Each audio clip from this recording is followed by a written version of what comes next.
off their radios to take some time off. But the transcripts from the conversations they had with the ground suggest that at most there were a couple of hours of missed communications.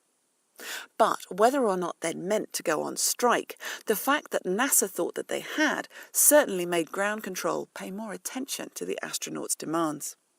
On December the 30th, the two sides had a crisis meeting.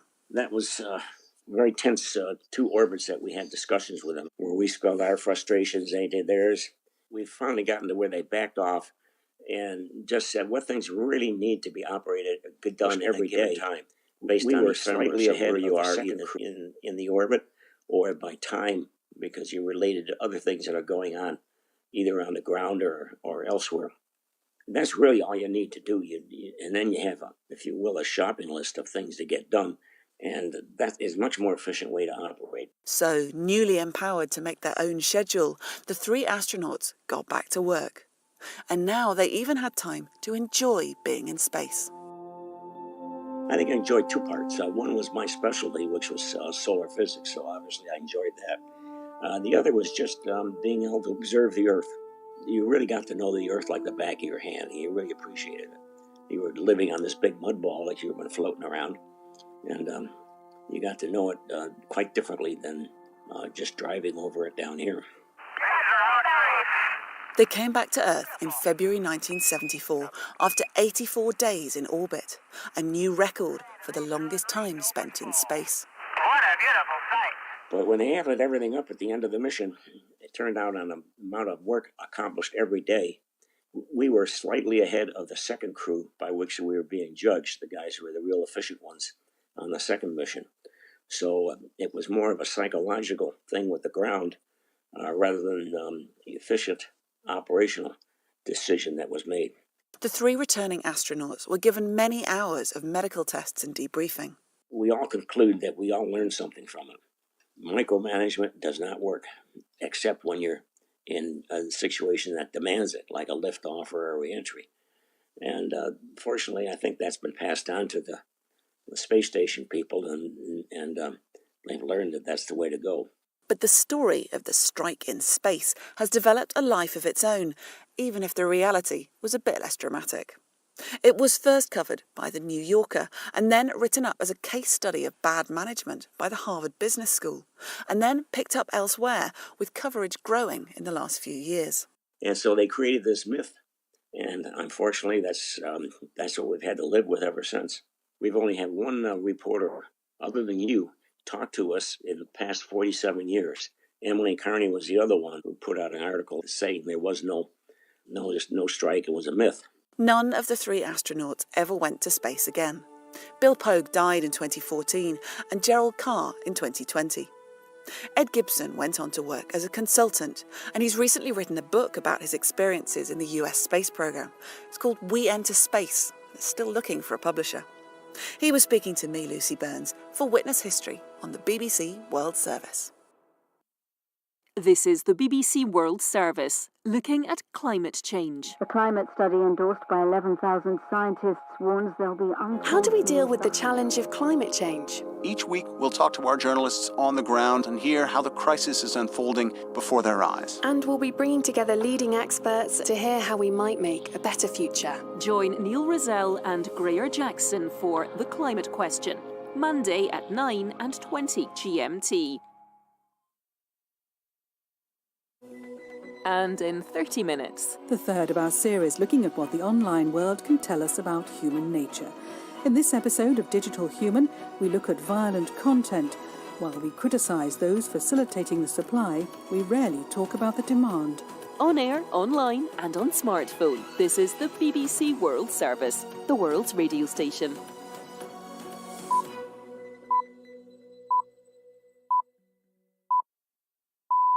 Coming up after the news in My Perfect City on the BBC World Service, our virtual tour of the globe continues. We're looking for innovative cities with solutions to our greatest challenges. And this week we're dropping in on a city that might have an answer to where we're all going to live. We're in Vienna to find out about its social housing strategy.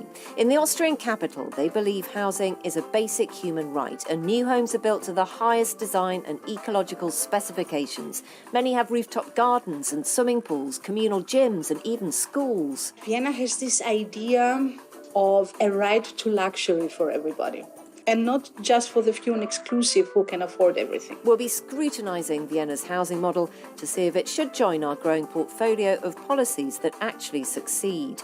And could it work where you are? We hope you'll join us to find out on this journey into the positive. That's My Perfect City with me, Fee Glover, Pooja Agrawal and Greg Clark after the news. BBC News. Hello, I'm Jerry Smith. The Democrats are projected to have secured one of the 2 US Senate seats being contested in a runoff election in the state of Georgia. They need the other to take control of the upper chamber from Republicans. With almost all the votes counted, US media say Reverend Raphael Warnock has defeated the Republican Senator Kelly Loeffler. He claimed victory in a live-streamed address to supporters. We were told that we couldn't win this election, but tonight we proved that with hope, hard work, and the people by our side, anything is possible. May my story be an inspiration to some young person who is trying to grasp and grab hold of the American dream. His fellow Democratic challenger, Jon Ossoff, has also pulled ahead of his Republican rival with 97% of ballots counted.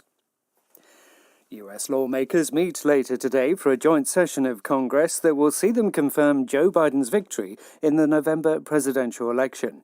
President Trump has yet to concede, claiming widespread fraud, and a number of Republican politicians say they will formally object to the certification.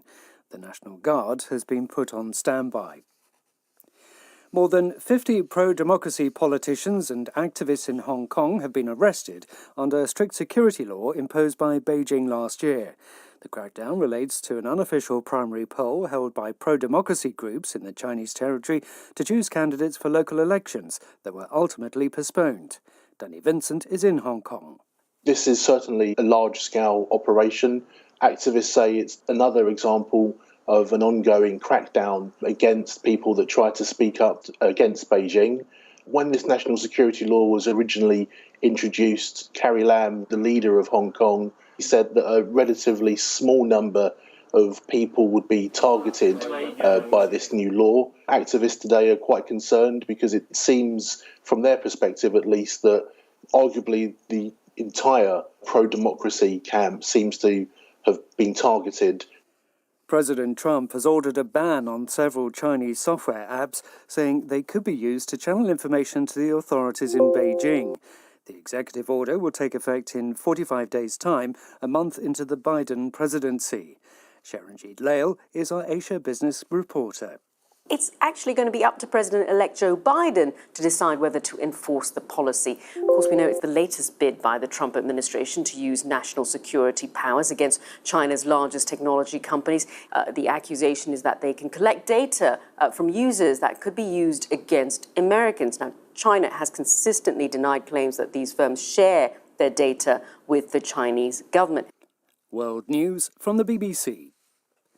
The top scientist advising Israel's government on the coronavirus has warned that a fierce winter wave of infections means vaccines won't help contain the virus for months to come. Professor Ran Balisser told the BBC that half of all Israelis aged over 60 had now received a first dose, describing the rate as amazing. In all, 1 in 6 of Israel's population of about 9 million has received a jab. The European Medicines Agency meets today to discuss approving a second coronavirus vaccine for use across the European Union. Anna Holligan reports from The Hague. The EMA has been criticised for moving more sluggishly than regulators in the US, where 2 vaccines have already been approved, and the UK, where more than 1 million people have been vaccinated. In Germany, only about 265,000 shots have been administered. The Netherlands will be the last country in the EU to start inoculating when it gives the first jabs to key health workers today. Compared to the Pfizer vaccine, which must be stored in dry ice at minus 75 degrees Celsius, the Moderna drug requires temperatures similar to a normal freezer, which makes it easier to distribute. A court in Britain is due to consider whether to grant bail to the founder of the WikiLeaks website, Julian Assange. It follows a separate decision on Monday that he should not be extradited to the United States to face charges over the publication of hundreds of thousands of classified military and diplomatic documents. The US is appealing against that ruling. The Indian government has issued an alert over an outbreak of bird flu after thousands of birds were found dead in several states in the past week. In northern Himachal Pradesh, thousands of dead migratory birds were discovered in a lake.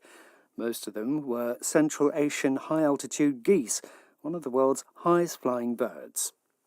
BBC News. Hello, I'm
€5 per square metre.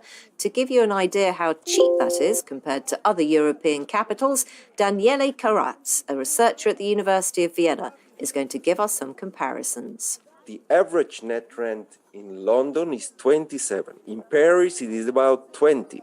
So that we really speak about a very, very low net rent, but this might entail a very, very high quality.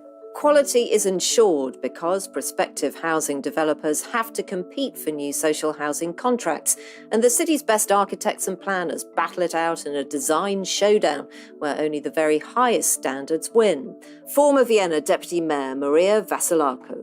Think of something with high ecological and energetic standards, perhaps with a swimming pool on top, most probably with balconies where you can actually also grow vegetable. They have parks, they have playgrounds, they have rooftop terraces, they have saunas, so they have a lot of facilities which do actually come with this relatively little price that you have to pay. And this is not just about building houses, it's about creating whole neighbourhoods. Small shops at ground floor. Think of a library, perhaps co-working spaces, transport access. And you have, most of the times in new urban quarters, multi-generational school campuses that are opening up onto vast, accessible green spaces. What makes me extremely proud of being Viennese is that Vienna has this idea of a right to luxury for everybody. We always say we want the highest of life quality for everybody and not just for the few and exclusive who can afford everything. The beating heart of the Vienna housing model is a belief in inclusivity. People of all incomes live side by side. The only people who don't qualify for the scheme are the very wealthy. And this central idea is filtered through the social fabric of the city, says Maria. So you have in one and the same building really rich people, and you have next door migrant families that earn very little. So you will find people of really every socioeconomic background living in every area of Vienna. This is something very, very seldom across the world. Well, so much to discuss with urbanists Pooja Agrawal and Greg Clark. Greg, is Vienna the poster child for social housing for you? To be frank, Fee, yes, it is. It's not only the city that has done most about the affordability of housing, but it's combined it with very progressive policies to create mixed income neighbourhoods. It has the most affordable public transport as well of any city in Europe, €1 a day to ride anywhere you want to go. And it's focused a lot on the high quality of amenities in the neighbourhoods. And it's done this over a 40 to 50 years sustained period where it's brought capital to bear in a new way. And every time the housing is modernised, its environmental performance improves. So it's also a way of driving Vienna's green agenda. I suppose the key thing is that in Vienna, housing is not seen as a tradable asset. It's seen as an amenity or a public good that everyone should benefit from.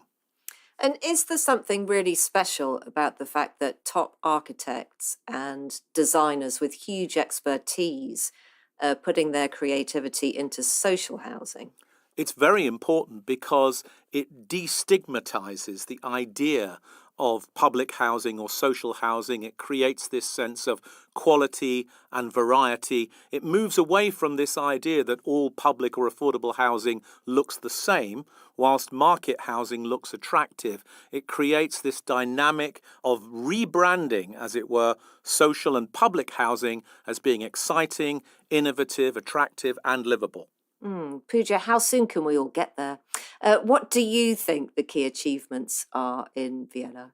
One of the things that I think is particularly interesting is when you're thinking about public housing, you're actually thinking about the whole neighbourhood. So creating these mixed neighbourhoods with different uses. So, looking at workspaces, retail, town centres, schools. You need to be thinking about all of these things at the same time and not just thinking about the housing in isolation. The other thing that really struck me was how communities are created. So by providing shared facilities like swimming pools and saunas, you are creating a community within the public housing in itself. People meet in corridors, outdoors, and they build relationships. And finally, the right to luxuries for everyone. I really love that.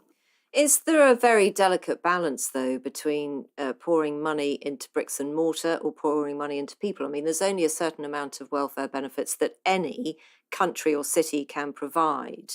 I think it's interesting, if we're looking at housing here, seeing that housing actually has a multidimensional role. So if you take health and housing, for example, if you're investing in the housing and saying that actually has an impact in how people live, they live longer, they have access to daylight and fresh air, the air quality is better, actually that does have a bigger impact on people's lives. And therefore you could say that you're actually investing in the welfare system at a strategic scale.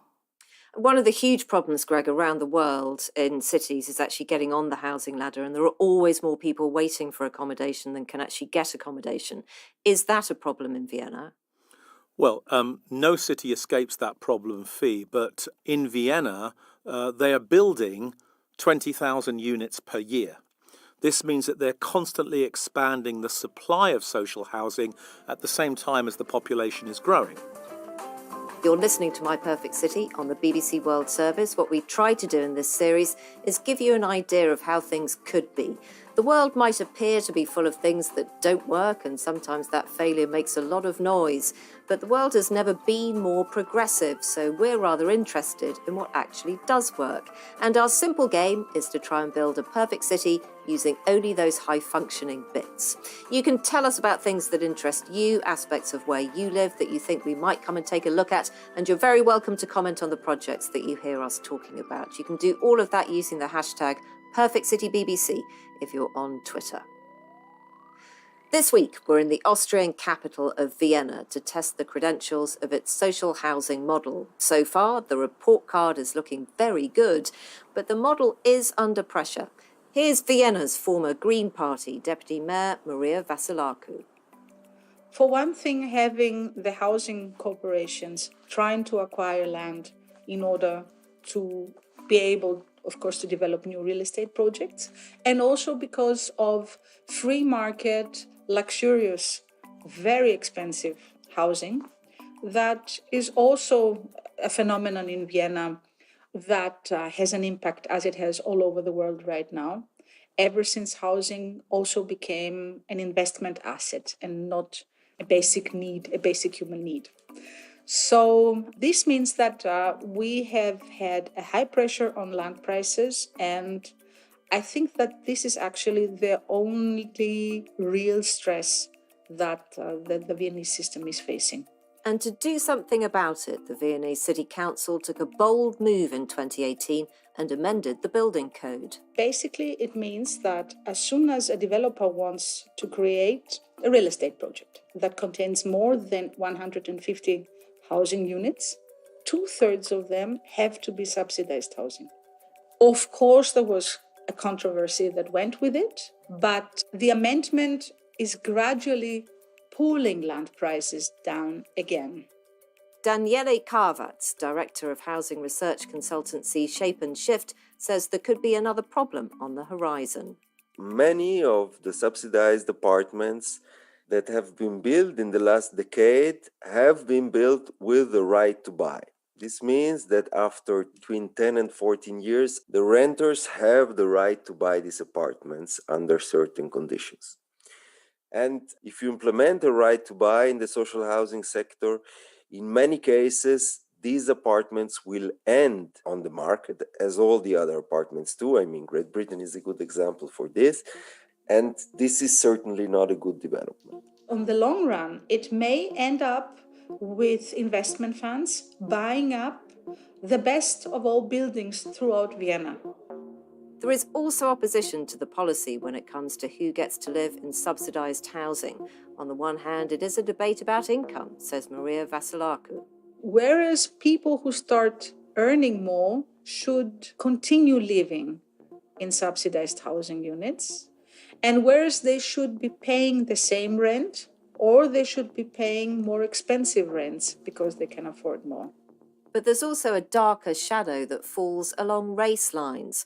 Vienna is a diverse city. More than 40% of its citizens have a migration background, which means they or their parents were not born in Austria. The main challenge is the question of who is a Viennese in this situation. And the question is important because the question of who is a Viennese comes with the question of who as a Viennese has access to social housing and who has not. So, for example, concerning the social housing, you need to have had a permanent address in Vienna for 2 years in order to access social housing. So this doesn't sound very dramatic now, but in fact, it excludes a lot of people, for example, refugees, so that this is actually the real challenge, how not to exclude large parts of the population from this welfare system. Do you remember Melina, who we heard from earlier with her very lovely and very tidy apartment with a view? Well, she is Austrian. Her family is originally from Armenia. She told me that she was aware of the calls from those on the political right to offer social housing priority to so-called native citizens. Yeah, that is quite common, actually. The thing is, it is really absurd because they say that Austrian people should get social housings first. It's their right to get one. But the thing is that you need to be an Austrian citizen, which I am, because I was born and raised in Vienna. And also all of the other people living with me in this complex are Austrian citizens. So we just have multicultural backgrounds. Well, Pooja and Greg, let's dig down a bit on this then. Pooja, if we start with the anti-immigration tensions, they're not unique to Vienna and not a fault of the housing model itself, but presumably it exists to undermine support for social housing. Absolutely, Faye. This question is definitely bigger than housing. The question really is about who owns the right to the city.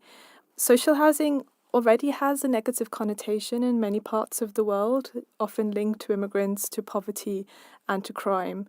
And so far, what Vienna has done in a really interesting way is make social housing an aspirational place to live.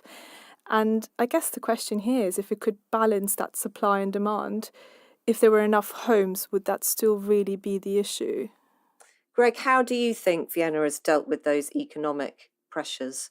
Well, Vienna's been on a very interesting cycle of change since the Second World War, when the city was devastated and, of course, a big portion of its population was lost. It was the most easterly city in Western Europe, facing the Iron Curtain. When the Berlin Wall fell, the population, as it were, came back to Vienna. It's just now reached the 2 million population peak that it had in 1939.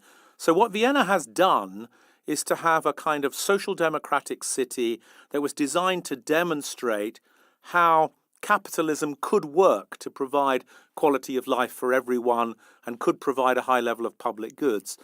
The big question, Fee, moving forward is whether, as Vienna grows its population, it will be able to maintain this. And as we heard in the clips, once these housing units begin to be sold into private ownership, will they be replicated and where will that be? Can they sustain the model as Vienna evolves and grows and becomes even more successful? Yeah, and what about that political pressure as well, Greg? So if we accept that there's been a long left-wing tradition and a broad consensus, we know across the Western world that set against that is rather a febrile atmosphere into which a right-wing sentiment comes. Yes, and not least in Vienna, of course, and Austria, where you've seen this play out at the national level.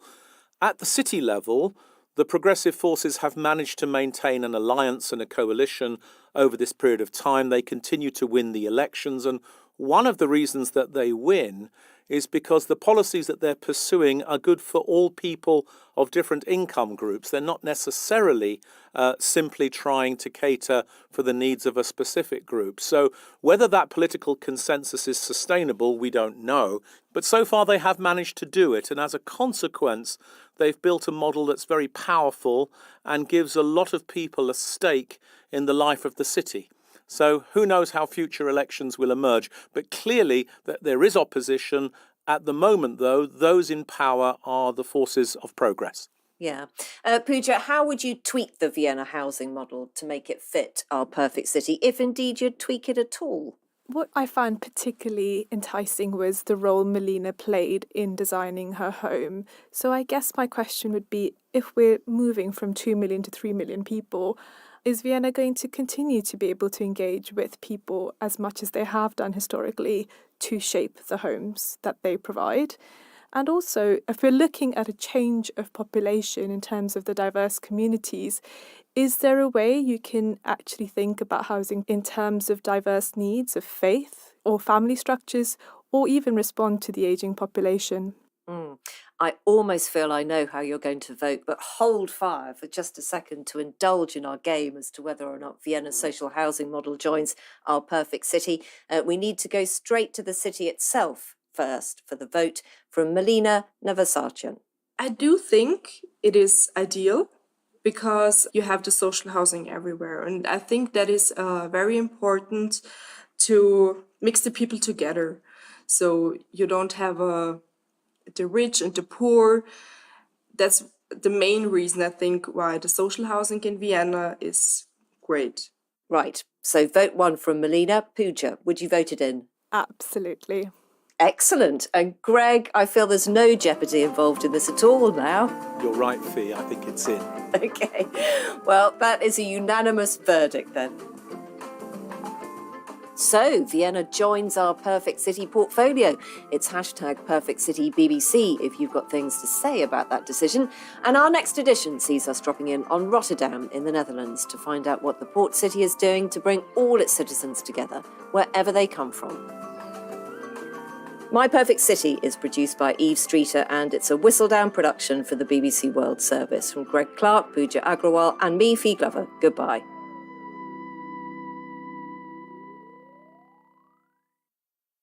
This is the BBC World Service, and here's what World Book Club have been reading. Reykjavik has undergone a transformation. An ominous hush lies over the busiest... I'm Harriet Gilbert, and we've been reading a novel published 7 years ago, but uncannily prophetic.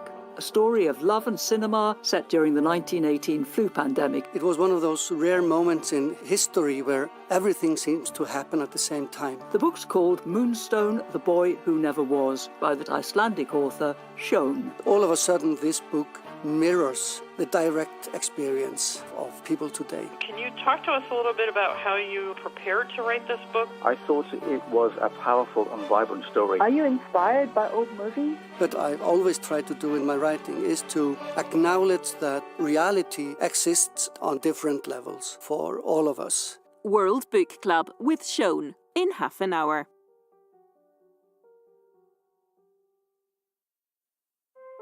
Hello, I'm Alex Krotowski, and in a moment on the BBC World Service, The Digital Human, a show about what the online world can tell us about human nature. I'll be exploring what it is that draws people to the darkest corners of the web. I would hide my computer screen from my husband, and then I would start to wait for him to go to bed. And then I would start to do it at like 2 a.m. It was sick. That's The Digital Human with me, Alex Krotowski, after the latest news. BBC News with Jerry Smith. The Democrats are projected to have secured at least one of the 2 Senate seats being contested in the southern U.S. state of Georgia. U.S. media say Reverend Raphael Warnock defeated the Republican Senator Kelly Loeffler. His fellow Democratic challenger Jon Ossoff has also pulled ahead of his Republican rival with 97% of ballots counted. U.S. lawmakers are to meet today for a joint session of Congress to confirm Joe Biden's victory in the November presidential election. President Trump has yet to concede. Several Republican politicians say they will object to the certification. There have been mass arrests in Hong Kong of pro-democracy politicians and activists. Police have used a strict security law imposed by China last year. The crackdown relates to an unofficial primary poll held by pro-democracy groups to choose candidates for local elections that were ultimately postponed. The Netherlands has begun vaccinating people against coronavirus, the last country in the European Union to do so. It's something that has prompted stinging criticism of the government amid anger that the Dutch campaign has started 10 days after most other EU countries. The top scientist advising Israel's government on the coronavirus has warned that a fierce winter wave of infections means vaccines won't help contain the virus for months to come. Professor Ran Balicer told the BBC that half of all Israelis aged over 60 had now received a first dose. And the Indian government has issued an alert over an outbreak of bird flu after thousands of birds were found dead in several states in the past week. In northern Himachal Pradesh, thousands of migratory birds were found dead in a lake. BBC News. Hi, I'm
So I went to click on it and watch the video, and there was this middle part that had been edited out, so what you were able to conclude is that someone had been executed or murdered in this horrible way. So I found myself looking around for it, trying to figure out if I could find, what it looked like. And, oddly, I didn't actually find that footage, but I found lots of other similar footage. I just remember feeling this like horrible guilt and something like panic and nausea. I just kind of remember like shutting my laptop screen and feeling like I couldn't believe that I had done something. It felt really morally wrong, but yeah, that was kind of the first time I did it. But it wouldn't be the last. I think I had this question in my head about what does it look like? What could it possibly feel like? Well, in part, there's that human impulse to try to comprehend a threat or a risk or danger in order to avoid it. Maybe that was part of what was motivating me. But also, I think I just never ever seen it, and I had to know what it looked like, maybe so that I could cope with it if it was ever going to happen to me. But of course, it wouldn't ever happen to me. So in some ways, there was also this really, really gross voyeurism to it. Modern medical practices and the long period of relative peace that we have enjoyed has pushed death from the foreground of our lives. But one way it's been finding its way back is through the tsunami of media that we're exposed to, from the most sanitized news reports to the visceral, undiluted forms that can be found on the darker corners of the web. My name is Roxanne Cohen-Silver, and I'm a professor of psychological science at the University of California, Irvine. While conducting a study into how individuals had been affected by media coverage of terrorist attacks in the U.S., Roxanne and her team became aware of a grisly new media phenomenon, the brutal executions that were being perpetrated and videoed by ISIS. The researchers already had the subjects they needed to explore who was watching them and why. We were actually quite surprised. This was a nationally representative sample of over 3,000 individuals, and we found that 20% reported watching at least a portion of the ISIS beheading videos, and about 5% reported watching the entire video. What are people's explanations for why they would watch an ISIS video? And the most common reasons that people reported were because they wanted to see if it was real, they wanted to seek information, or they were simply curious. Now, I think that people can generate explanations for why they are watching this content, whether or not that's the real explanation. It feels like there's a moral obligation to understand the reality of this violence. I was sort of thinking about that as a justification when I was looking at some of these videos or some of these images. But I think I always knew that there was a line and I had crossed it. It's a very secret, private compulsion. So when you're in these sites, it's a much cruder setup. There's not a recommendation engine. However, you start to learn the landscape and the architecture of the site and its categories and taxonomy. So, if you like this sort of brutality, here are those videos. Here's that series of videos. While she may not recognize or even want to know it, Brianna is part of a community of people who look for this kind of content for whatever the reason. This is Russell. I am Mr. Positive on Reddit. I've been a Reddit moderator for about 5 years on Watch People Die. Yes, you heard correctly. Watch People Die. I've been curious about death since I was very young. I guess I had a bit of an existential dread issue. I remember seeing a picture when I was, like 8, and then popped in my dad's Faces of Death video when I was 10 years old and saw my first death video. It's just a morbid curiosity that I can't control, I guess. Watch People Die no longer exists on Reddit. After several warnings, they were finally shut down after someone posted a video of the Christchurch mosque shootings. For the many different kinds of people who gathered on the forum, they'd lost a non-judgmental space to explore their ghoulish fascination. The audience was extremely diverse. So EMTs, firefighters, a couple of doctors. One of our mods was a mortician. One of them was a forensic pathologist. So, a lot of people that actually work with death.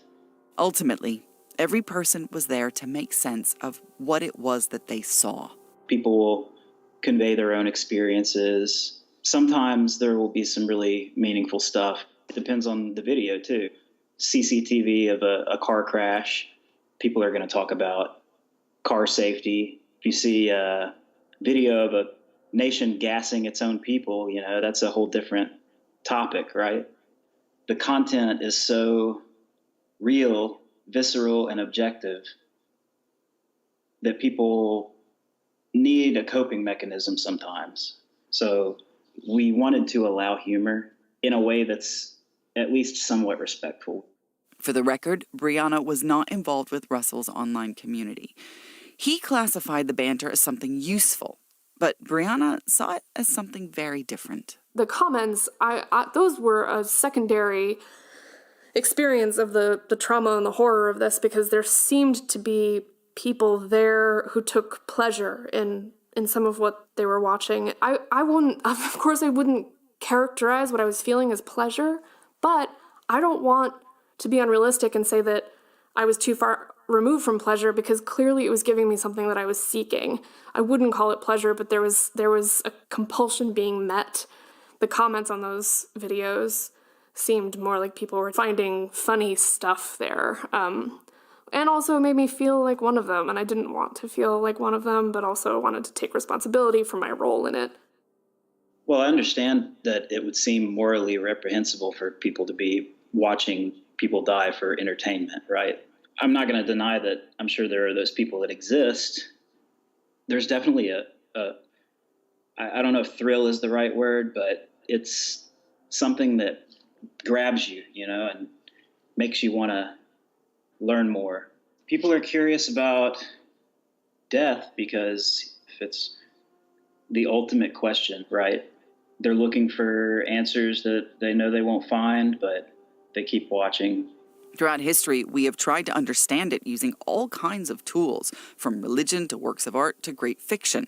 Now, many people are using the digital world. And it's such a new dimension to our consumption of violent content that researchers don't have much of a framework to understand it. So in the absence of that, they've had to rely on what we understand about fictional violence and the psychological barriers that we erect to protect us. My name's Dr. Kate Egan from Aberystwyth University. And you seem to be a well-rounded, non-murderous human being. I'd like to think so, Alex, yes. Kate researches the behavior of the horror audience. She's also written a book about a very British controversy that echoes much of what's happening with online content today, the video nasties. The term video nasty is quite a broad one, actually, because what it originally referred to was really a public response to the enormous popularity of video as a medium within Britain. Hollywood is slow to get involved in that. So a lot of the product tended to be obscure, low-budget horror movies. The constructed audience in the press was presented as being kids taking their parents' video card into the video shop and getting these films out, and were kind of swapping stories about them in the playground. So the press referred to this as the horror grapevines. But when I've talked to collectors who first encountered the films when they were young, they tended to be young teenagers and they tended to be men. There was a sense of kind of bravado, I think, and they did watch them in groups. It was a very communal activity. Why the communal viewing? Why did people sort of get together to watch these films? Horror films have often been watched by people in groups at a young age because it's something that's associated with being an adult. There's a sense of testing with their peers, as a support group, I guess, what they're able to kind of withstand. It was potentially a kind of rites of passage. The great thing about Watch People Die was that we were able to accumulate a user base that was more mindful, more introspective, wanting to explore human nature. That becomes a priority to a lot of people in the face of the true depths of depravity that humans can sink to. The first wave of people who formed these communities were more interested in one-upping each other, who can watch the worst video, who can say the most depraved thing. So unfortunately, this didn't help at all with the stigma. But while there is a commonality between the two communities about how they gather to make sense of the violence, there are a few fundamental differences between watching video nasties and watching real violence. The real thing is currently most often consumed alone. I would hide my computer screen from my husband, and I would kind of start clicking around on the milder stuff, and then I would start clicking into the harder stuff, and then I would start to wait for him to go to bed, and then I would start to do it, at like 2 a.m. It was sick. I think that it's a completely normal reaction to feel shame about it. You feel like you're going against the grain, right? Some people feel bad about going against the grain, and some people don't. One of the things that I've found really interesting was 9/11, right? They played the planes hitting the buildings over and over. And I don't think anybody would say we shouldn't have seen that. But then Time magazine comes out with a picture of a guy and he's falling upside down on the side of the building. There was a lot of outrage about that, and then it becomes a moral issue for a lot of people. I'm Alex Krotowski, and you're listening to The Digital Human for the documentary on the BBC World Service. The horrors of the gibbet and of the crime which brought the wretched murderers to it faded in my mind before the atrocious bearing, looks and language of the assembled spectators.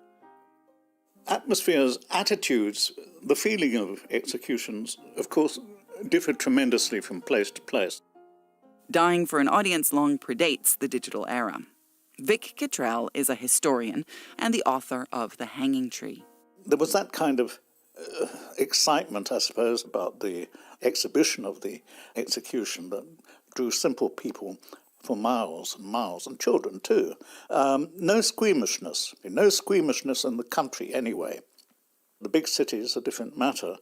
Even in the 18th century, a kind of disgust attaches to the whole thing, and it may be not so much disgust at the execution, the hanging itself, but disgust at the crowd that's going to the hanging. I think they went out of curiosity. How do people die? A curiosity essentially about what death was. This is the same curiosity that compels people today to watch fictional and real depictions of death, because at that moment, the person who is going to their fate is about to see what, if anything, is on the other side. There are texts in the 18th century that condemn the voyeurism and the barbarity of the crowd all the way through to Dickens. But it was part and parcel of the demonization of the mob generally. They were the dangerous classes. You had to watch them. Dickens isn't exceptional, but he doesn't want to abolish execution. He wants to abolish public execution because it's the unseemly behavior of the crowd that he deplores. Ironically, the most depersonalizing behavior at public executions was displayed by gentlemen assessing the condemned's form like they were assessing a racehorse. The people, though, who condemned the crowd thought that these baying masses were much more susceptible to the corrupting influence of the atmosphere, and to be honest, it probably scared them. And so amidst great political debate, they phased out public executions, putting them behind closed doors. We're not dealing with the growth of civilization in the shift in attitudes to execution. We're dealing with a political fact that the crowd is becoming dangerous. The hiding of execution was a kind of compromise between the abolitionists and the retributionists. Don't forget, this is a culture that is committed not so much to kindness and generosity, but to appearances, to orderliness. And one of the most effective ways of achieving order and respectability of punishment was to hide it. And it's a squeamishness, more than sensibility or kindness or generosity or philanthropy, that really tips the balance. And I think it's squeamishness in me, in you, in us, explains why we don't want to see someone killed in public. We don't know how we would handle it. So I don't think we're better people. I think we've learnt certain poses and postures and attitudes, and thank God we have. But it doesn't take much for us to overcome that squeamishness when the right stimulus comes along, usually as a product of someone trying to make a buck. The news, they're not going to show you the graphic part, but they're not going to leave the video out, right? They're going to show you something to intrigue you and to make their story a little more juicy. And the reason they do that is because it sells. We always get a traffic spike when there's a newsworthy event because people come looking for the video. There's the continuum, right? Everybody exists their morbid curiosity. Everybody has that. If it's available, it will be found. And if it's not available, I'm sure people are trying to make it available. Look, the reasons people seek out this material are complicated, not least because they might not even know for themselves. So you could talk about my background as a journalism as a sort of cover for looking at some of these things, but I was a features journalist. There was really no real journalistic justification for me to be looking at these images. Really what was happening was I think everybody takes birthdays. They take it differently in terms of like how well they can cope with this sudden reality that we're aging, that you'll die, and when I turned 30, which is insane to think about now because 30, of course, is still so young, but I really took it hard, and I started to confront that I would die, and I was terrified. I was in this kind of hypochondria loop. I would sort of start Googling symptoms, thinking I was having a heart attack or had cancer, and then all of that hypochondriatic activity would lead me to the gore. And I've come to see it now as a kind of self-harm. This way of dragging to the surface all of my worst fears, all of the terror, the confusion in my head about what it meant to be not young anymore. I think I thought if I could see death in all of the worst ways that it exists, then maybe I could overcome that fear somehow. Really, this was a way for me to just feel my feelings. I really think that what I was doing was trying to pull all of these things I couldn't understand, couldn't contend with, bring them to the surface in this other form so that I could manage them that way. I wanted to understand what pain, real pain, looks like, and then I wanted to feel hard on it. That's Brianna's reason. What about everybody else? It appears that pre-existing fear and a history of exposure to violence in one's life draws individuals to graphic coverage of violence. There are a few ways that we might explore the psychological cost of this exposure. It appears that this exposure increases fear over time, it increases distress over time, and it also appears to draw people into future or further exposure. Individuals who are exposed to a great deal of violent content appear to be more likely to expose themselves in the future, resulting in more distress, which may draw them in further. If you have a fear of spiders, you're checking the world for spiders. If you're afraid of death and violence, and you've been exposed to it before, you'll be drawn to portrayals of it again and again. I mean, it can make you unreasonably fearful, like terrorist attacks, bombings. It's a statistical insignificance. But some people, when you see the actual visceral video of it, it kind of clicks something in your brain. Like, I need to avoid people who speak this language, or I need to avoid people who look like this. But that's just a natural human nature thing. Here you've got the choice. You can choose to watch it, or you can choose to not watch it. But do people have a choice, especially if they don't really know why they're watching this stuff? It takes work, introspection. For Brianna, it took therapy and also writing it out for an article in Wired magazine. When I was looking at those videos, I wasn't thinking, Brianna, you're looking for what it looks like to die. And so when I tried to put that down on paper and really, really think through what that could mean, I started to connect my hypochondria, my fear of death, my turning 30, my relationship with my body, which has always been, troubled. When I was able to get all that down and look at how they related, I noticed, that what I was doing was trying to understand what death might feel like for me.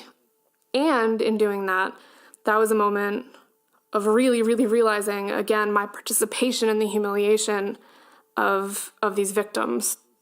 I think shame is too misleading of a word. What I really felt was like, I am like the people hurting the victim, or I'm like worse, the person filming what's happening to this person. And I started to feel like a bad guy.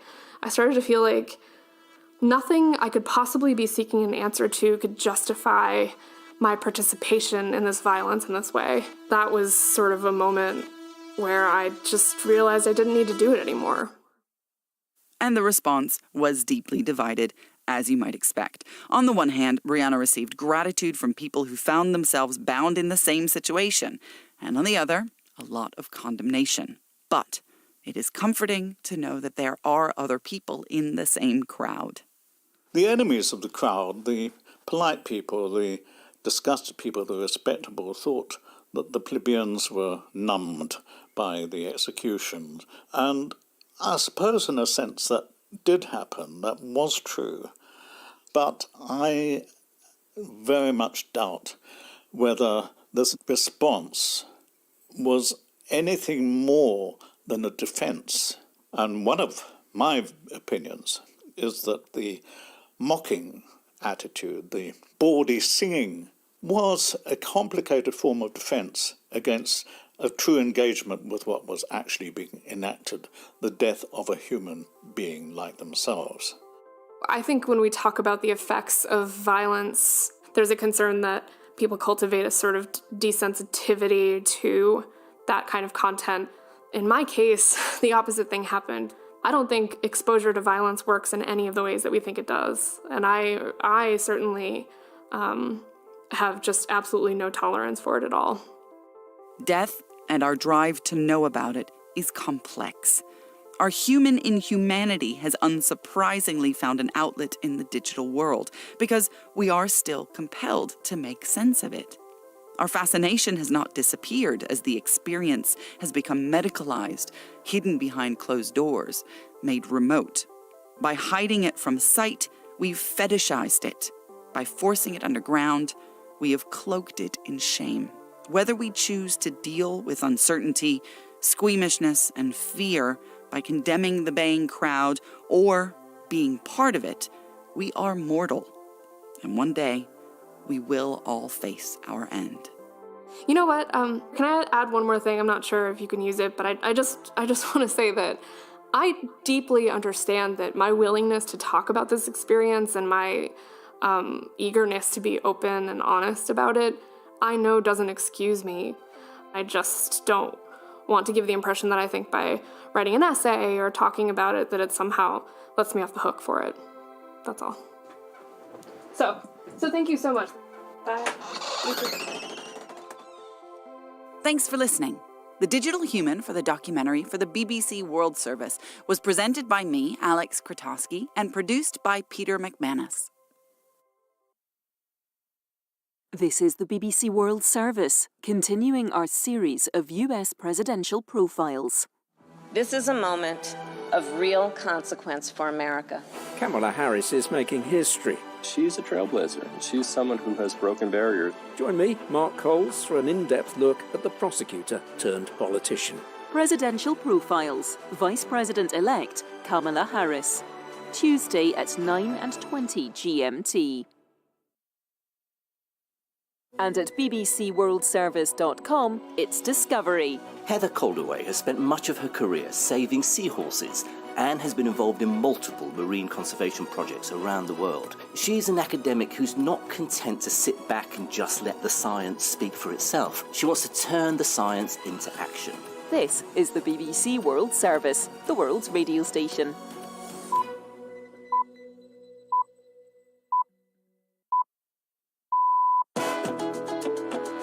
Coming up after the news, join me, Harriet Gilbert, for the latest edition of World Book Club. This month, I'm joined by Iceland's literary superstar, Sjón, to discuss his award-winning novel, Moonstone, The Boy Who Never Was. Set during the 1918 flu pandemic, it's a haunting read that sadly resonates only too well with our own times. At its heart is 16-year-old Máni, a drifter on the edge of Reykjavik society. He's a film addict and an acute observer of people both on and off the big screen. But the arrival of the pandemic forces him out of the audience and right into the action. Moonstone is a magical, fascinating novel about human resilience and connections, a love letter to cinema, and the portrait of a place at a very particular moment in its history. So do join Sjón as he answers questions from readers around the world after the news.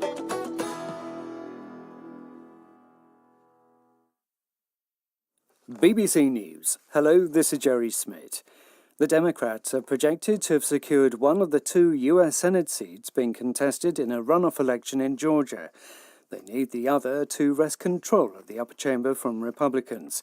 With almost all the votes counted, US media say Reverend Raphael Warnock defeated the Republican Senator Kelly Loeffler. Larry Medowa is in Atlanta. At least three major networks here, ABC, CNN, and NBC, are all projecting that Raphael Warnock will in fact win that Senate seat, becoming the first black senator from Georgia. There have only been slightly more than a dozen. His 82-year-old mother, he said in the speech today, was a slave who picked cotton. And now, a few days ago, she went to vote for her youngest son to be a U.S. senator. So it's a very important moment for Raphael Warnock, who preaches at the same Ebenezer Baptist Church that the Reverend Martin Luther King preached at. The other Democrat, Jon Ossoff, has also pulled ahead of his Republican rival with 97% of ballots counted. Later, Congress meets in joint session to confirm Joe Biden's victory in the November presidential election. Donald Trump has yet to concede, claiming widespread fraud, and a number of Republican politicians say they will formally object to the certification. Here's John Sopel. Beaten in the polls in November, rebuffed in a slew of court cases, and having failed to persuade state election officials not to certify results that went against him, this really should be the end of the road for Donald Trump. But even as the joint session of Congress gathers, the president is trying to pressure his deputy, Mike Pence, to make an unprecedented intervention. Mr. Trump tweeting yesterday that the vice president, who'll officiate over this normally purely ceremonial occasion, has the power to reject fraudulently chosen electors. But it was being widely reported last night that Mr. Pence has told the president that he can't and won't do that. Hong Kong police have conducted mass arrests of pro-democracy politicians and activists using a strict new security law imposed by Beijing. Hong Kong's security chief said the group had planned to sink the territory into an abyss. Danny Vincent reports. The arrest began in the early hours of the morning. Posts started to appear on political parties' social media accounts indicating that their members had been detained. According to reports, around 50 former lawmakers and pro-democracy activists were arrested for taking part in primary elections last year. The home of Joshua Wong, the prominent now imprisoned political activist, was also raided by the police. Activists say the city is facing an unprecedented crackdown, which seeks to silence those who oppose Beijing. The incoming US Secretary of State said the arrests were an assault on those advocating universal rights. BBC News. The Netherlands has begun vaccinating people against coronavirus, the last country in the European Union to do so. The Prime Minister, Mark Rutte, said he was really disappointed by the performance. Later today, the European Union's medicines regulator will meet to decide whether to approve a second coronavirus vaccine produced by Moderna. The top scientist advising Israel's government on coronavirus, Ran Balsier, has warned that a fierce winter wave of infections means vaccines won't help contain the virus for months to come. From Jerusalem, here's Tom Bateman. Professor Balsier called Israel's vaccine rollout unprecedented. So far, some 1.5 million people, more than 15% of the population, have had a first dose. Israel is a small country with highly centralised patient databases. It did a quick, if reportedly higher-priced deal with Pfizer-BioNTech to get the batches. All that helped. But Professor Balsier told the BBC that a fierce winter wave of infections meant vaccines would not help contain the virus for months yet. The Greek Orthodox Church has ignored a government order to keep its places of worship closed for today's celebration of the Epiphany. The government wanted the churches shut as it tries to prevent the spread of coronavirus. People have attended services across Greece, with police monitoring from outside to ensure attendance doesn't breach maximum levels. No arrests have been reported so far. The pandemic has caused tensions between the secular and church authorities. A court in London is due to consider whether to grant bail to the founder of the WikiLeaks website, Julian Assange. It follows a separate decision on Monday that he should not be extradited to the United States to face charges over the publication of hundreds of thousands of classified military and diplomatic documents. The US is appealing against that ruling. BBC News. Hello, this is the BBC World Service. I'm Harriet Gilbert. Welcome to World Book Club, where this month we've been reading a novel published 7 years ago but uncannily prophetic. A story of love and cinema in the time of a deadly pandemic. The book's called Moonstone, The Boy Who Never Was. And here to answer questions about it from readers around the world is its Icelandic author, Sjón. Siôn, hello and Happy New Year. Siôn, do you have wonderful celebrations for New Year's Day in Iceland? The main tradition is amazing fireworks display that the whole population takes part in. Reykjavik and all the villages and towns around the country become centers of amazing fireworks and fire celebrations. We usually have bonfires and people gather together around the bonfires and fire up fireworks there as well. But this year, unfortunately, the bonfires were cancelled and the fireworks were much less than usual. So we go more quietly into this year than we usually do. Quietly, but with hope. Anyway, let's turn to your writing now. Siôn is a marvellously varied writer. He's a poet, he's a lyricist. His lyrics for Lars von Trier's film Dancer in the Dark won an Oscar nomination, and he's collaborated with Iceland's best-known musical export, Björk. He's also written plays and libretti, and he's the author of 13 novels, including the one we're talking about today, Moonstone, The Boy Who Never Was. Translated into more than 35 languages, Moonstone tells the story of 16-year-old Máni Steinn, an orphan wandering the streets of Iceland's capital, Reykjavik, in the autumn of 1918, a significant moment in his country's history. As World War I draws to a close, Denmark is about to recognise Iceland as a fully sovereign state. Cause for widespread celebration.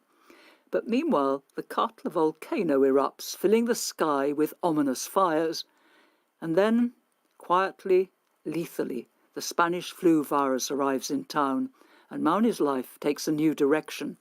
Instead of spending his days either in the cinema or earning money as a male prostitute, he finds himself helping a local doctor ferry the sick to hospital and to the morgue. But if Máni's story unfolds against great dark historical events, Moonstone is in fact a light and strangely beautiful novel. And I think it's time for our first question about it, which comes from Dr. Sonal Kalia in Jaipur in India. Sonal, hello. Hi, Harriet. How are you doing? I'm doing fine, and you have a question for Siôn, I think. Yes. What was it that drew you to write this novel? Was it the desire to show the appalling state of affairs in the time of the epidemic flu in your country, Iceland? Or was it the desire to show the treatment of homosexuals at that time in Iceland? Thank you very much. So, Siôn, the question is, what drew you to write this novel? Was it a desire to show the appalling state of affairs at the time of the flu, or was it a desire to show the treatment of homosexuals? Or what was it? What was it that attracted you to writing the novel? Well, what originally attracted me to the story of Reykjavik in the autumn of 1918 was that it was one of those rare moments in history where everything seems to happen at the same time. You know, you mentioned the sovereignty, the volcanic eruption, the arrival of the armistice in Europe. And I just wanted to explore what it was like to be alive in those days. And looking for a protagonist who could take us through the Spanish influenza pandemic, I actively looked for someone who would be completely on the outskirts of the community, someone who had been pushed away from the community. And in the end, the perfect candidate for that was Máni Steinn, a young kid, a young queer kid who is trying to survive in a small town that has no place for him. So it came together, the historical background and the life of this individual who, because of his situation, was not, let's say, at the mercy of the pandemic, because he was not losing loved ones or family. He is already detached from the life of the people there. And of course, through this character, we understand how people like Máni Steinn were treated by society and how his sexuality has been banished and criminalized. And that's, of course, what makes him what he is. And He lives in the shadows, not only the shadows of the houses in Reykjavik, he lives in the shadows and the dark of the cinema as well. Sean, thank you very much indeed for that. And Sonal, thank you for your question. And I think it'd be a good time to hear a reading from Moonstone. This one introduces us to young Mauni. He's, at this point, loafing outside a hotel in Reykjavik, you say. It would be incorrect to say that the boy is wholly idle as he loiters there on the hotel pavement. He is, in fact, amusing himself by analysing the life around him, with an acuity honed by watching some 500 films, in which every glance, every movement, every expression, and every pose is charged with meaning and clues as to the subject's inner feelings and intentions, whether for good or for evil. Indeed, all mankind's behaviour is an open book to him. How people conduct themselves in groups, large or small, their relationships to every conceivable thing, their movements in all kinds of interior, in the streets, in the town and country, since the simplified and exaggerated miming of the actors has made it easier for the boy to fix it all in his mind. Well, there we have Mauni, the young hero or anti-hero, I'm not quite sure which, of Moonstone. And we've got a question about him now. A caller on the phone from Taunton in Somerset in the UK, John Fitch. John, hello, your question for Sean. Hello, Joan. When I read your novel and the story of the lead character of Marnie, I thought it was a powerful and vibrant story. I asked myself after reading his story if you were seeing your younger self through his eyes. Yes. You know, he's a 16-year-old kid who loves cinema, who is occupied with the things that 16-year-olds are occupied with and probably always have. So one of the things that I do when I'm writing and creating a character like Maunesteinn is that I look for what we have in common. And Maunesteinn is a bit of a loner, but still, you know, he's got good social skills that he's picked up on the way. And he's a good reader of society around him. So, yeah, I really see myself as someone who could be Mauni's shadow. The difference between us is that he's queer, I'm not.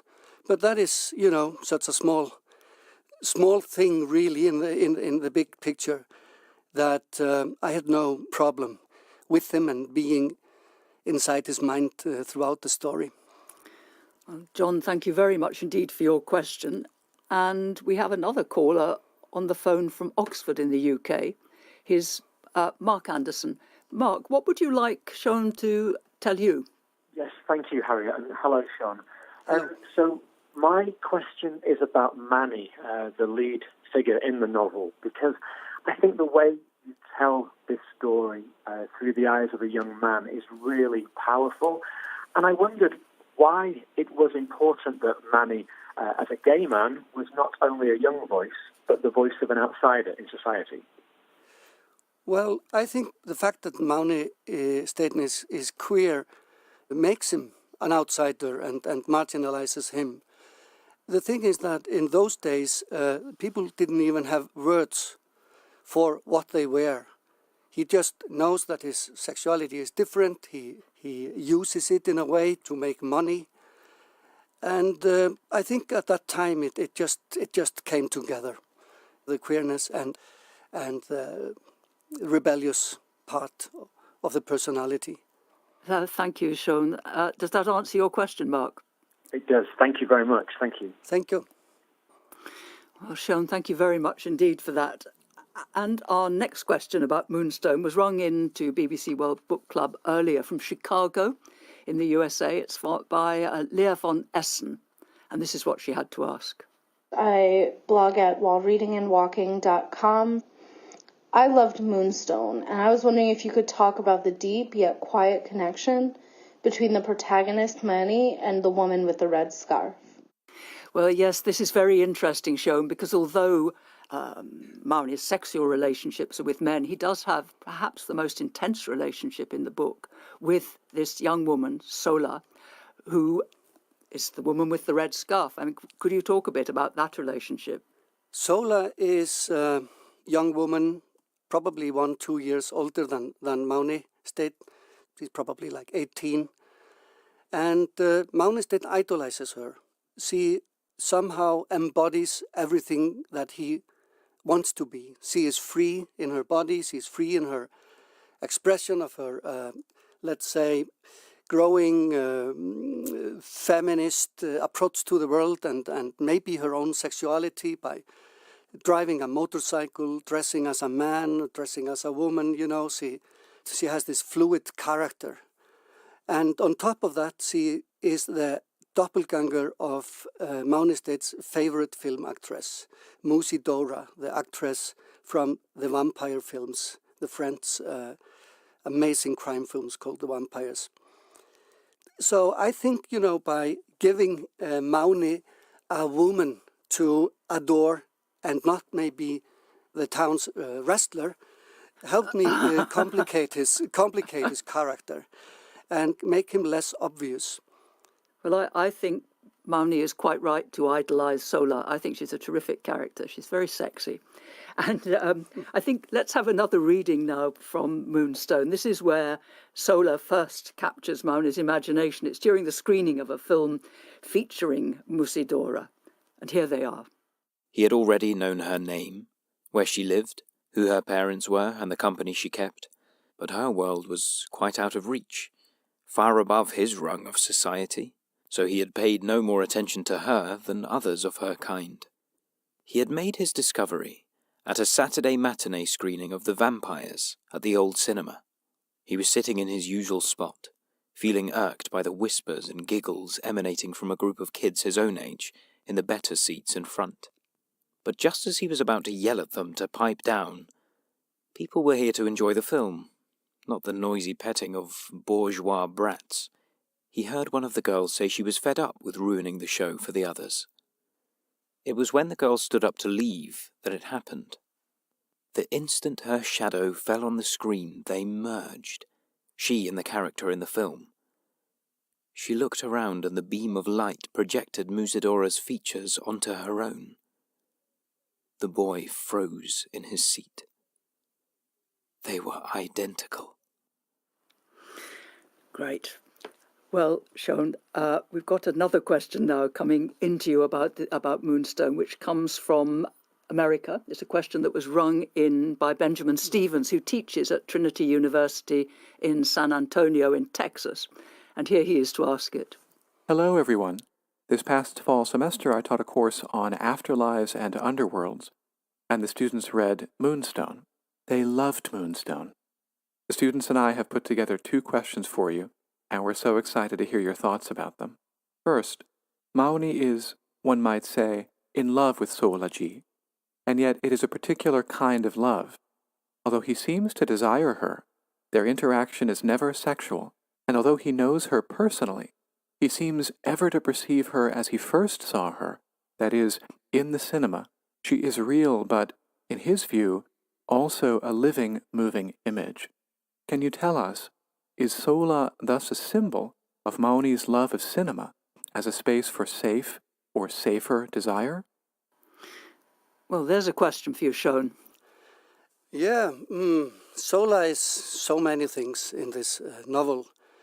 She is definitely, on one level, the cinema made flesh in this small town of Reykjavik. So the promise of the movies that Mauni loves, you know, the fact that he can go to the cinema and travel to other places, that he can experience inner freedom there, that he is free to project whatever he needs to onto the images that appear on the screen.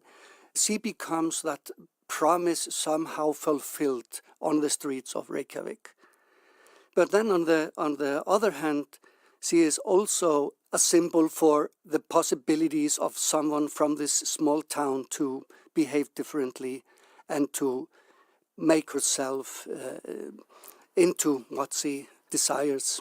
Including being a feminist icon. Of course. Yes, absolutely. Well, we've got a question now that came in from Matthew Lyons, who is in the UK. He's sent you this. Hi there, Shone. You said that underneath Moonstone is a mythical pattern where Mauni Stein has the character of the moon and Solar G, the sun. Could you elaborate on that? Is there a specific myth you have in mind, or is it a mythic pattern of your own devising?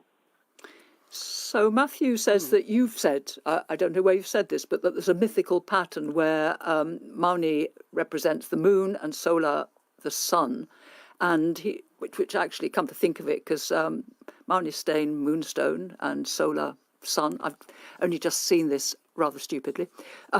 He says, could you elaborate on that? Is there a specific myth about the sun and the moon that you have in mind, or is it a mythic pattern of your own devising? I think the story of the sun and the moon and their relationship is one of the oldest stories known to man, and possibly one of the first stories man came up with to explain what was going on in the sky. So I just enjoyed putting that old myth as a foundation for the story. And the behavior of Mauni is like the behavior of the shy moon, who follows Solar, the sun, at a distance. He receives her light and feels that he glows a little bit more when he is close to her. And it was so, let's say, exciting to be able to put such a grand story, the story about the two biggest celestial bodies in the sky, as a foundation for this very simple story of two teenagers in Reykjavik in 1918. Am I right then in thinking that Solar was initially called something else, but when you had the idea of the sun and the moon, you changed her name to something sunny, sun-evoking?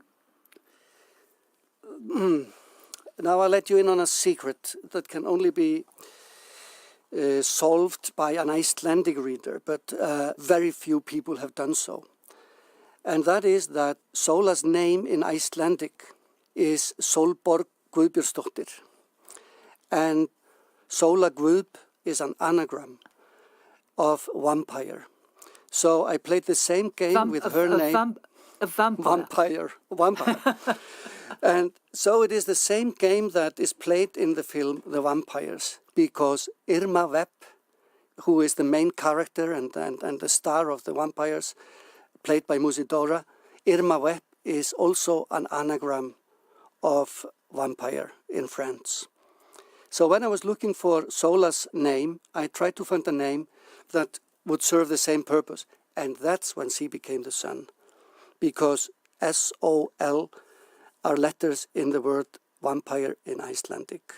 And when I saw that, I thought, okay, I already have the moon, and the sun was just waiting there to be discovered. Sean, thank you very much indeed for that. And we've got a caller now waiting to speak with you in Delft in the Netherlands. She is Amanda de Souza. Amanda, hi. Hi. Amanda, your question for Sean. Thank you. You use a lot of cinematic references in the novel, and it adds glamour compared to the more mundane lives of the characters. Are you inspired by old movies, the stories, the characters? So, Sean, are you yourself inspired by old movies? In fact, silent movies in particular are the ones that feature in this novel. When I grew up in Reykjavik in the 60s and 70s, when I was a kid and teenager, one of the few things that we could actually do was to go to the cinema. And we went to the cinema all the time. I think at the time there were maybe 7, 8 cinemas in Reykjavik. And I went to the cinema all the time. You know, some days I went to at least 2 screenings.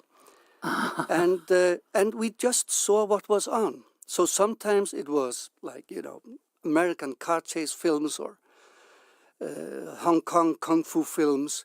But if something was on at 7, you know, that we just wanted to see because that we didn't even want to see, we just wanted to get into the cinema at 7, we might end up watching a Robert Altman film or a Bergman film.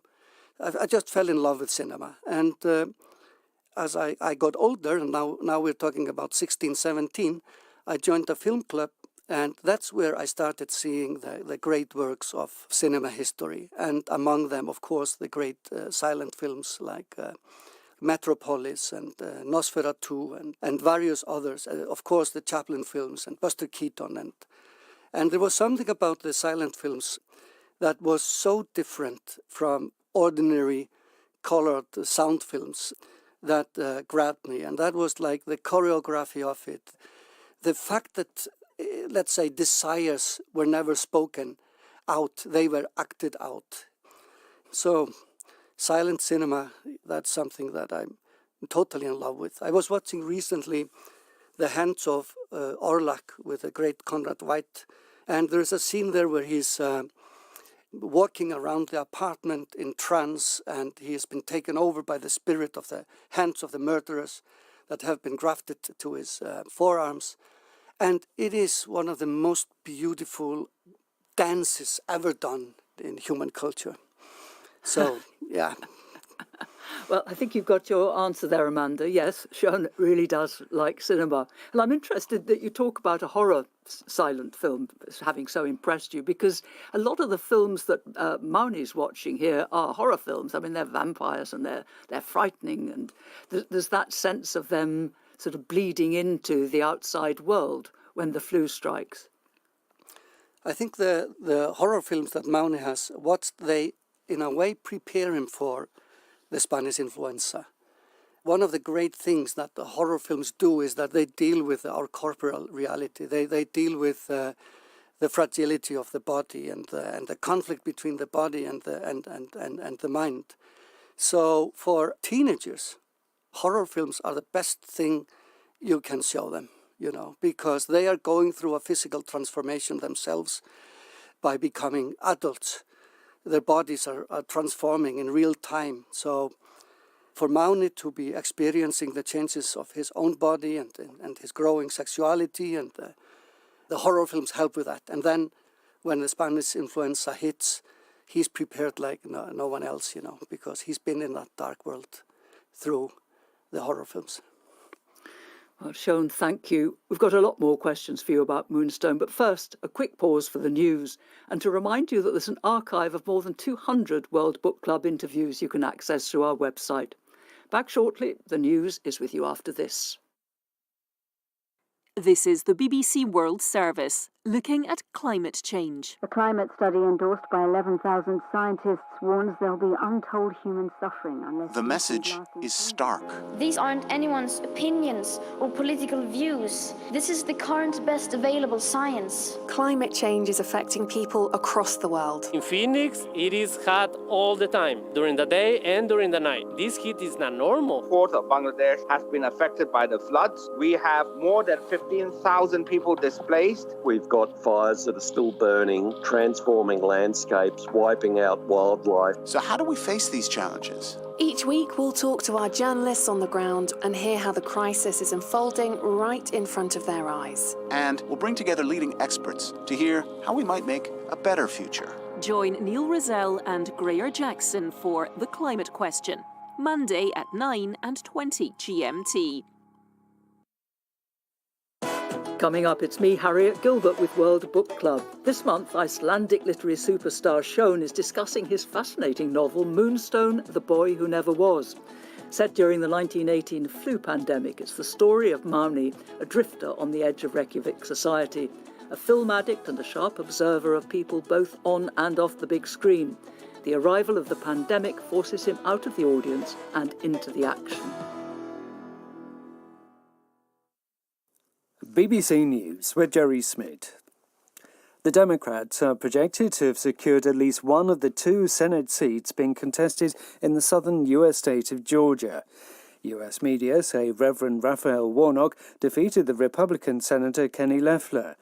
His fellow Democratic challenger, Jon Ossoff, has also pulled ahead of his Republican rival with 97% of ballots counted.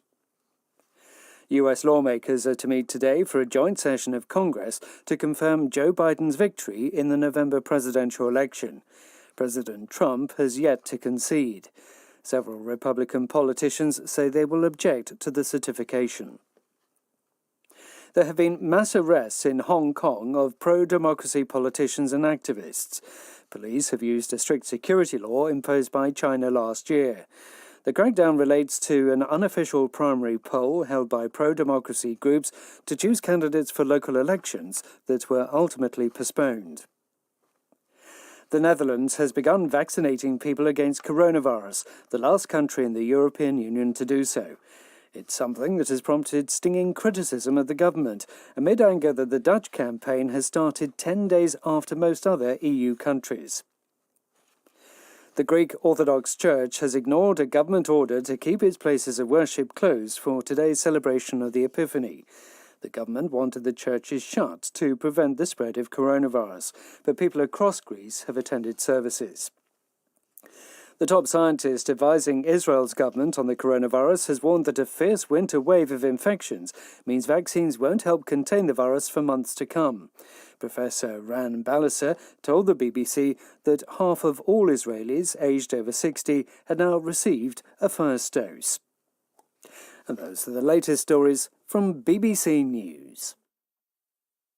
Hello, this is World Book Club, and here with us answering questions about his novel Moonstone, a story of love and cinema in a time of pandemic, is the Icelandic novelist Sjón. And Sjón, we've got a question for you now from Anna Bailey Carus in Adelaide in Australia. She rang BBC World Book Club earlier to ask you this. Hello, Sjón. I loved this book, and I'd like to ask, Moonstone is set in 1918, but it feels timeless. Rereading it today, there are uncanny similarities with the scenes we have witnessed in 2020 with the COVID-19 pandemic. For example, governments not acting, the gradual emptying of city streets, and the toll it has taken on musicians and the arts. How do you feel about your book being suddenly and sadly so topical? Yes, not only is it set a long time ago, but you wrote it, Sjón, in 2013. So, all this was not even on the horizon then. How do you feel about the fact that it's suddenly become really topical? It has been a very strange experience, I must say. In March, when the pandemic really got going, and I started reading and watching the news from all over the world, I was astonished to see that we were going through all the same steps as the world went through in 1918 with the Spanish influenza, and also in all the pandemics that preceded the Spanish influenza. I just sat in front of the television and ticked the boxes. So it seems that we as a species, we are very good at forgetting how pandemics behave and what to do and what not to do. And of course, it's very strange to have written a book that takes place in the past, that depicts a world in a situation that is unknown to, let's say, most of its readers, that all of a sudden this book mirrors the direct experience of people today. It's very strange. I would not have expected it to happen. Maybe this is something that science fiction authors experience when they come up with some strange scenarios and then they live to see the changes in society that they predicted in their books. But this is something different. Well, you say how very closely it all mirrors what's happening now, mirrors what happened in 1918. And let's have another reading from Moonstone. This is a description of Reykjavik after the Spanish flu has started to do its work. An ominous hush lies over the busiest, most bustling part of town. No hoofbeats, no rattling of cartwheels or rumble of automobiles, no roar of motorcycles or ringing of bicycle bells, no rasp of sawing from the carpenters' workshops, or clanging from the forges, or slamming of warehouse doors, no gossiping voices of washerwomen on their way to the hot springs, no shouts of dock workers unloading the ships, or cries of newspaper hawkers on the main street, no smell of fresh bread from the bakeries, or waft of roasting meat from the restaurants. The doors of the shops neither open nor closed. No one goes in, no one comes out. No one hurries home from work, or goes to work at all.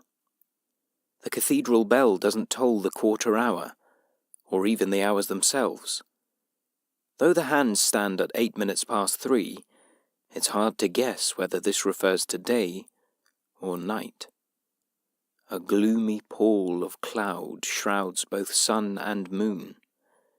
A deathly quiet reigns in the afternoon as if it were the darkest hour before dawn. Or not quite. From the long, low shed by the harbour, the sounds of banging and planing can be heard, though each hammer blow and bout of sawing is so muffled and muted to the ear that it seems to almost apologise for disturbing the silence. It is here that the coffins are being made. Well, Sean, I have to say that passage from Moonstone is horribly familiar, even though London isn't quite as deserted as that, but certainly over these last few months it's a very different, quiet city, and I expect Reykjavik is also. Absolutely, and walking around the old part of town where most of the novel takes place was really being in the novel for the first time. And I must say that having heard the reading, I must mention my amazing translator into English, Victoria Cribb, who made it sound even more beautiful than the original. Well, you're quite right, and I should have mentioned her as well. Yes, Victoria Cribb, the translator into English, and it certainly reads beautifully in English. We've got an email now that came in to you from Calgary, Alberta in Canada. It's from Joseph Schreiber. And Joseph writes, when writing historical fiction like Moonstone, what is the significance for you of employing a light, magical tone rather than harsh realism? And for me, I know exactly what he means, because there is sort of the quality of a fable or a fairy tale about Moonstone. I mean, particularly at the very end, but the whole way through, the way the real-life horrors around Mauni are sort of transformed by his cinema-lit imagination. Why did you want to employ this light, magical tone, as Joseph Schreiber calls it? Well, what can I say? This is as realist as I can get. So using, let's say, magical tone is something that is just a natural part of the way I write and the way I explore situations. One of the things that I've always tried to do in my writing is to acknowledge that reality exists on different levels for all of us. We are in a real hard situation maybe, but it does not cancel out our inner life. It does not cancel out the dreams that we had the night before, or the old fears that are stirring somewhere in our soul, or the imagination that is at work to bring us out of that situation or make it bearable. So for me, the only realism possible is a realism that acknowledges that we travel through life with all those elements at play at all times. And I'd also like to bring into that all the stories that we have learned one way or another, whether it is in cinema or through books, or by watching, dancing, or listening to a piece of music. I mean, that is also something that we carry within us and is a part of our experience. So this is as realist as I can get.